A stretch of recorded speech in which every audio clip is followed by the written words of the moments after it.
कैसे है यूनानी सिस्टम का। तो ओरिजिन की बात करते हैं कि कहाँ से ये ओरिजिनेट हुआ, कहाँ से स्टार्ट हुआ, कहाँ डेवलप हुआ।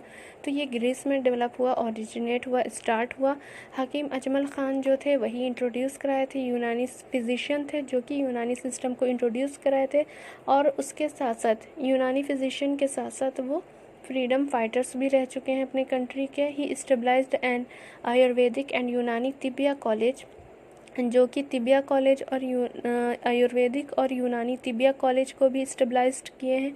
और हिंदुस्तान में जिसका नाम है दवाखाना से pharmaceutical company for Ayurvedic and यूनानी मेडिसिन, जो कि दवाखाने के नाम से इंट्रोड्यूस है। आयुर्वेदिक सिस्टम की मेडिसिन भी अवेलेबल होती हैं, यूनानी सिस्टम की मेडिसिन भी अवेलेबल होती हैं। दिल्ली में मेन हब है इनका, जो कि 1960 में ओरिजिन हुआ था, डेवलप हुआ था, स्टार्ट हुआ था दवाखाने के नाम से, आयुर्वेदिक और यूनानी तिबिया कॉलेज एंड हिंदुस्तानी दवाखाना के नाम से। ये ओरिजिन और डेवलपमेंट ऑफ यूनानी सिस्टम हो गया कि सबसे पहले यूनानी सिस्टम ग्रीस में इंट्रोड्यूस हुआ था। कौन किए थे? हकीम अजमल ख़ान थे जो कि यूनानी फिजिशियन थे और फ्रीडम फाइटर भी थे। ये स्टेबलाइज्ड किए थे आयुर्वेदिक और यूनानी सिस्टम तिबिया कॉलेज एंड हिंदुस्तानी दवाखाना के नाम से, जो कि फार्मास्यूटिकल कंपनी है किसकी? आयुर्वेदिक प्रिपरेशन की और यूनानी प्रिपरेशन की, दिल्ली में। और ये स्टार्ट हुआ था 1916 में, 1916 ईस्वी में। Now we discuss about principle and concept of Unani system. क्या प्रिंसिपल है, क्या कॉन्सेप्ट है यूनानी सिस्टम के? According to the basic principle of Unani, the body is made up of the 4 basic elements, that is earth, air, water, fire, which have different temperaments, that is cold, hot, wet, dry. After mixing and interaction of 4 elements, a new compound having new temperament existence, that is hot, wet, hot, dry, cold, wet and cold, dry. इसका concept क्या है? हर एक चीज़ का, हर एक system का concept होता है कि किस कॉन्सेप्ट पे वो रन कर रहा है, किस कॉन्सेप्ट पे वो प्रोग्राम स्टार्ट हुआ है, किस कॉन्सेप्ट पे वो प्रोग्राम चलेगा और क्या उसमें डेवलपमेंट होना ज़रूरी है, क्या इम्प्रूवमेंट होना ज़रूरी है। ये कॉन्सेप्ट और प्रिंसिपल के ही आधार पे कोई भी चीज़ प्रोग्राम रन कराता है। तो इसका यूनानी सिस्टम का कॉन्सेप्ट क्या है या प्रिंसिपल क्या है? ये 4 चीज़ से बना है। जैसे कि आयुर्वेदिक सिस्टम में पंच महाभूत सिस्टम था या सिद्धा सिस्टम में पंच महाभूता सिस्टम था, एज सच यूनानी सिस्टम में भी 4 बेसिक एलिमेंट्स हैं, जो कि बता रहा है कि यूनानी सिस्टम में जो भी बॉडी लिया गया है वो 4 चीज़ों से, 4 तत्वों से बना है। फर्स्ट अर्थ, एयर, वाटर और फायर। ज़मीन, हवा, पानी और आग, इन चारों से मिलकर बॉडी, ह्यूमन बॉडी बनी है। और ये डिफरेंट टेम्परामेंट्स होते हैं। टेम्परामेंट्स मतलब बेसिकली यूनानी सिस्टम में क्या है कि उर्दू लैंग्वेज या अरबी लैंग्वेज यूज़ की जाती है। टेम्परामेंट यहाँ कह दिया जाएगा कि मिजाज, कैसा मिजाज है, उसकी बॉडी का क्या रोल है, क्या मिजाज है, कैसा टेम्परामेंट है। तो ये चारों चीज़ बन के एक मिक्सअप कंपाउंड होता है, फिर वो एक नया कंपाउंड के रूप में बन जाता है। जो चारों कंपाउंड के मिक्स होने के बाद जो एक नया कंपाउंड बन रहा है उसको न्यू एग्जिस्टेंस ऑफ टेम्परामेंट्स या कंपाउंड कहते हैं। उसी नेचर का ये चारों चीज़ से मिलकर एक ह्यूमन बॉडी बनती है। और वो ह्यूमन बॉडी क्या होती है? उस इंसान का टेम्परामेंट होती है, मिजाज होती है कि वो क्या ठंडे नेचर का है, गर्म नेचर का है, कैसा है, क्या उसके बॉडी वेट है, जैसे कि क्या वो ठंडा को बहुत जल्दी अफेक्ट कर लेता है, गर्मी को बहुत अफेक्ट कर लेता है। इस बेसिस पे, इस प्रोसेस पे बॉडी को डिफ़ाइन किया गया है यूनानी सिस्टम में। After mixing and interaction of 4 elements, a new compound having new temperament existence. यही चारों चीज़ को मिलने के बाद, जो कि अर्थ है, एयर है, वाटर है, फायर है, इन चारों के मिलने के बाद एक न्यू टेम्परामेंट एग्जिस्ट होता है, दैट इज़ हॉट वेट। या तो वो गर्म गीला हो सकता है, या हॉट ड्राई, गर्म सूखा हो सकता है। कोल्ड वेट, ठंडा गीला हो सकता है, या कोल्ड एंड ड्राई हो सकता है, ठंडा या सूखा हो सकता है। ये प्रिंसिपल और कॉन्सेप्ट है यूनानी सिस्टम का। इस कॉन्सेप्ट पे यूनानी सिस्टम रन करता है कि 4 चीज़ों से बॉडी का मेडअप हुआ है, 4 चीज़ों से बॉडी फॉर्मेशन हुआ है बॉडी का, और वही बॉडी फॉर्मेशन करने के बाद एक नया चीज़ बनाता है जिसको टेम्परामेंट कहते हैं। उसी पे बॉडी या उस इंसान का नेचर या बॉडी का फंक्शन डिपेंड करता है। ये चारों चीज़ से मिलकर जो एक नई चीज़ बन रही है, उस चीज़ पे बॉडी का एग्जिस्टेंस है, ह्यूमन का एग्जिस्टेंस है, बॉडी का फंक्शन क्या है, बॉडी कैसे डिजीज़ अफेक्ट कर रही है, या बॉडी कैसे प्रोसेस कर रही है, बॉडी कैसे काम कर रही है इन चारों चीज़ पे, इन चारों टेम्परामेंट पे प्रिंसिपल और कॉन्सेप्ट बेस्ड है यूनानी सिस्टम का। नेक्स्ट है स्ट्रेंथ ऑफ यूनानी सिस्टम। क्या स्ट्रेंथ है यूनानी सिस्टम का, किस बेसिस पे यूनानी सिस्टम आगे बढ़ रहा है, या किस किस फील्ड में यूनानी सिस्टम का सबसे ज़्यादा फोकस है, या वहाँ सबसे ज़्यादा यूजेस है। मेनली स्ट्रेंथ क्या है कि ताकत क्या है, यूनानी सिस्टम का किस चीज़ पे फोकस है, वहाँ सबसे ज़्यादा यूज़ होता है यूनानी सिस्टम। तो यहाँ पे देखते हैं Unani system of medicine has a very remarkable strength in the following disorder. इन सब डिसऑर्डर में सबसे ज़्यादा स्ट्रेंथ है यूनानी सिस्टम के। फर्स्ट है स्किन की डिसऑर्डर में, डाइजेस्टिव डिसऑर्डर में, मेंटल डिसऑर्डर में, सेक्सुअल डिसऑर्डर में, गायनोकोलॉजिकल डिसऑर्डर में और न्यूरोलॉजिकल डिसऑर्डर में। ये सब स्ट्रेंथ है। ये डिसऑर्डर नेमली इंट्रोड्यूस किया है कि इन चीज़ पे यूनानी सिस्टम मेन फोकस करता है और इन सब डिसऑर्डर पे ये वर्क प्रॉपरली वर्क करता है। जैसे स्किन की डिजीज़ हो गई या डिसऑर्डर हो गया, या डाइजेस्टिव डिसऑर्डर हो गया, या मेंटल डिसऑर्डर हो गया, या सेक्सुअल डिसऑर्डर हो गया, गायनोकोलॉजिकल डिसऑर्डर हो गया, या न्यूरोलॉजिकल डिसऑर्डर हो गया। ये सब चीज़ पे स्ट्रेंथ है यूनानी सिस्टम का, फंक्शन करता है यूनानी सिस्टम, वर्क करता है। हाईली रिकमेंडेड होते हैं कि ये सब चीज़ पे यूनानी दवाखाने से ट्रीटमेंट कराया जाए, या फिर कोई भी हकीम को इन सब चीज़ों से रिलेटेड से उसका ट्रीटमेंट कराया जाए। नेक्स्ट पॉइंट है फिज़िकल एग्ज़ामिनेशन। कैसे फिज़िकल एग्ज़ामिनेशन करेंगे यूनानी सिस्टम में। अब बात करते हैं फिज़िकल एग्ज़ामिनेशन की कि फ़िज़िकल एग्ज़ामिनेशन कैसे डिटेक्ट किया जाता है, कैसे डायग्नोस किया जाता है यूनानी सिस्टम में। इस carried out by the diagnosis of orinogenital disorder, pathogenesis of blood and other humors, metabolic disorder and liver disease. The following observation of urine are made: color, consistency, clearance and turbidity, order, form of fourth, precipitates and quantity। ये physical examination को determine किया गया है, observation किया गया है urine के cases में। ये सब कैरिड हुआ है यूरिनोजेनिटल डिसऑर्डर और पैथोजेनेसिस ऑफ ब्लड के केसेस में, मेटाबॉलिक डिसऑर्डर में और लीवर डिजीज़ में। कैसे होगा कि यूरिन का ऑब्जर्वेशन करेंगे, कलर्स के हिसाब से, कंसिस्टेंसी के हिसाब से, क्लियरेंस एंड टर्बिडिटी के हिसाब से, ऑर्डर के हिसाब से, फॉर्म और फ्रोथ के हिसाब से, प्रेसिपिटेट्स के हिसाब से और क्वांटिटी के हिसाब से। ये पैरामीटर है यूरिन कल्चर का जो कि फिज़िकल एग्जामिनेशन में आता है यूनानी सिस्टम के। अगर कोई भी डिजीज़ रिलेटेड है लीवर डिसऑर्डर के, या मेटाबॉलिक डिसऑर्डर के, या ब्लड का पैथोजेनेसिस हो गया, या यूरिनोजेनिटल डिसऑर्डर हो गया, तो ये सब पैरामीटर जो ऑब्जर्वेशन है यूरिन से इस फिज़िकल एग्जामिनेशन को इंट्रोड्यूस कराएंगे। हेल्प होगा, ये क्या करेगा कि डिसऑर्डर को डायग्नोस करेगा, कोई भी डिसऑर्डर को बॉडी के डायग्नोस करेगा बाय दिस मेथड।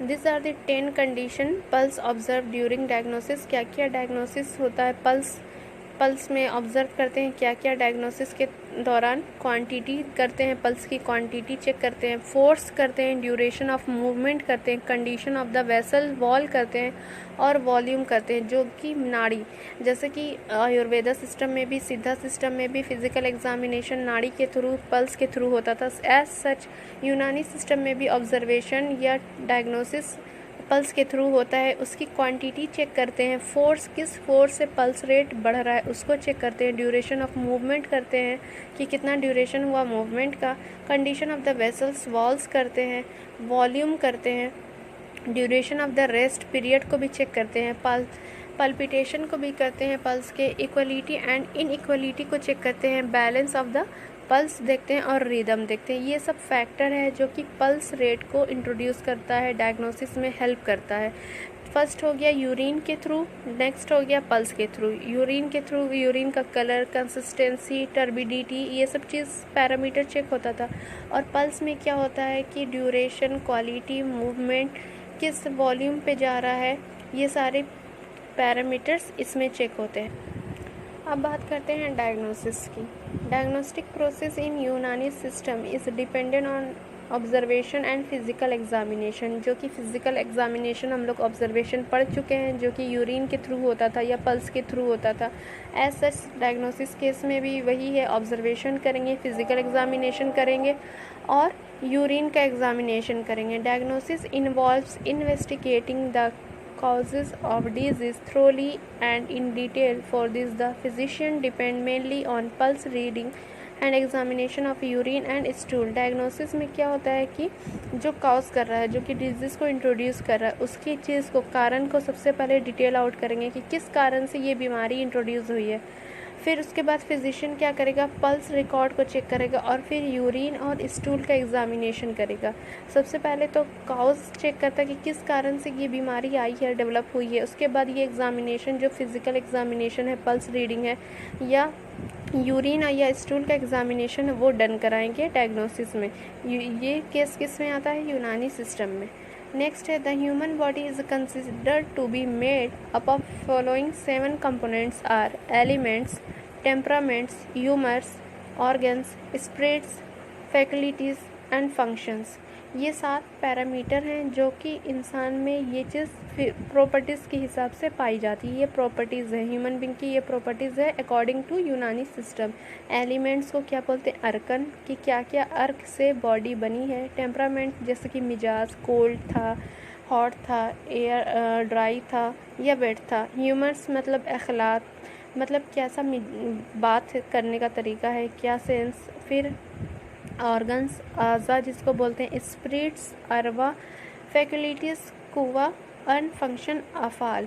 ये सारे अरेबिक वर्ड्स हैं जो कि ब्रैकेट्स में किए हुए हैं। इनका मतलब यही है, ये ज़्यादातर इंट्रोड्यूस यूनानी सिस्टम में। यूनानी सिस्टम में मोस्ट प्रोबेबली क्या होता है कि 99% हकीम्स जो होते हैं वो मुस्लिम बैकग्राउंड के होते हैं। ऐसा नहीं है कि वो मुस्लिम ही होते हैं, लेकिन ये जो कि आ चुका है अरब से, पर्शियन से, पूरी इन उर्दू में या अरेबिक लैंग्वेज है, तो ईज़ी होता है किसी चीज़ को भी पढ़ने में, समझने में मुस्लिम कल्चर में, इसलिए ज़्यादा फॉलो करते हैं मुस्लिम यूनानी सिस्टम को। अब जैसे आयुर्वेदा सिस्टम में जितने संत हैं, गुरु हैं हिंदू कल्चर्स के, तो उसको फॉलो करते हैं। केस किसी में भी कोई भी पढ़ सकता है, लेकिन मेनली क्या होता है कि फोकस कौन कर रहा है, किस पे कौन फोकस कर रहा है। अब जैसे सिद्धा सिस्टम है, तो सिद्धा सिस्टम में ज़्यादातर क्या होता है कि साउथ इंडियन लोग ही फोकस करते हैं। अब कोई नॉर्थ का बंदा कोई उस पर फोकस नहीं कर पाता। करेंगे, जिसको करना है, जिसको पढ़ना है वो करेगा, लेकिन क्या होता है कि रेशियो कम रहेगा। तो सच इसमें से यूनानी सिस्टम में भी सेम है कि इस कल्चर को ज़्यादातर अडॉप्ट करते हैं मुस्लिम, क्योंकि ये अरब से और ये पर्शियन कल्चर का लिया गया है। नेक्स्ट है Unani medicines believe in promotion of health, prevention of disease and cures. Unani medicines किस पे बिलीव करती है, प्रमोशन, हेल्थ के प्रमोशन में, प्रिवेंशन ऑफ डिजीज़ में और क्योर में। ये 3 फैक्टर पे यूनानी सिस्टम फोकस करती है कि प्रमोशन पे पहले करती, क्या क्या प्रमोट करती, हेल्थ को प्रमोट करती है, प्रिवेंशन देती है डिजीज़ से और क्योर करती है। Health of human is based on the 6 essential atmospheric air, physical activities and rest, drinks and foods, स्लीप्स and wakefulness, excretion and retention, mental activities and rest। ये सब 6 एसेंशियल पैरामीटर है जो कि हेल्थ, ह्यूमन का health based होता है। Next point था health of human is based on 6 essential. Human का हेल्थ किस पे बेस्ड होता है, ये 6 एसेंशियल पैरामीटर्स हैं जिस पे ह्यूमन के हेल्थ बेस्ड होते हैं। जैसे कि एटमॉस्फेरिक एयर पे क्या एटमॉस्फेरिक कंडीशन है, उस पर फिज़िकल एक्टिविटी और रेस्ट पे क्या फिज़िकल एक्टिविटी हो रही है, कितना फिट है इंसान, क्या रेस्ट बॉडी को दे रहा है। ड्रिंक्स एंड फूड्स पे, अपने लाइफ स्टाइल पे, फूड हैबिटेट्स पे, स्लीप एंड वेकफुलनेस, कब सो रहा है, कब जाग रहा है, इस पे भी डिपेंड होता है कि कैसा फिट है बॉडी। इस पे भी फोकस करता है यूनानी सिस्टम कि क्या दिनचर्या है, कैसा वर्क कर रहा है, कितने बजे सोता है, कितने बजे उठता है। इसके लिए भी प्रॉपर्टी होती है कि बॉडी फुल अगर नाइट स्लिप लेता है या टाइम से उठता है तो बॉडी रिफ़्रेश होती है, फंक्शन ऑर्गन्स का रिफ़्रेश होते हैं। एक्सक्रिएशन एंड रिटेंशन पावर क्या है बॉडी का, मेंटल एक्टिविटी और रेस्ट क्या है, मेंटल स्ट्रेस क्या है, रेस्टिंग पावर माइंड का कितना है। ये सब पैरामीटर्स हैं, एसेंशियल पैरामीटर्स हैं जो कि ह्यूमन हेल्थ को प्रमोट करता है, प्रिवेंट करता है डिजीज़ से और क्योर करता है। तो ये 6 पैरामीटर्स हैं अकॉर्डिंग टू यूनानी सिस्टम, जिसकी वजह से ह्यूमन हेल्थ बेस्ड होता है। ह्यूमन हेल्थ इससे ग्रोथ में रहता है, डेवलप करता है ग्रोथ को और प्रिवेंट करता है डिजीज़ को, क्योर करता है डिजीज़ को और फिट रहता है बॉडी। या फिर ये भी कह सकते हैं कि इसकी वजह से प्रॉपर फंक्शन होता है बॉडी का। यूनानी सिस्टम का main focus, main 6 essential part human health के, ये सिर्फ बेसिक पॉइंट्स हैं जो कि इन पे फोकस करके बॉडी को ग्रोथ में हेल्प करता है, फिर ट्रीटमेंट में हेल्प करता है, फंक्शन में हेल्प करता है। इसकी वजह से फुली ग्रोथ होता है और प्रिवेंट करता है डिजीज़ से। दिस इज़ ऑल अबाउट यूनानी system. I hope you like it. Thank you so much.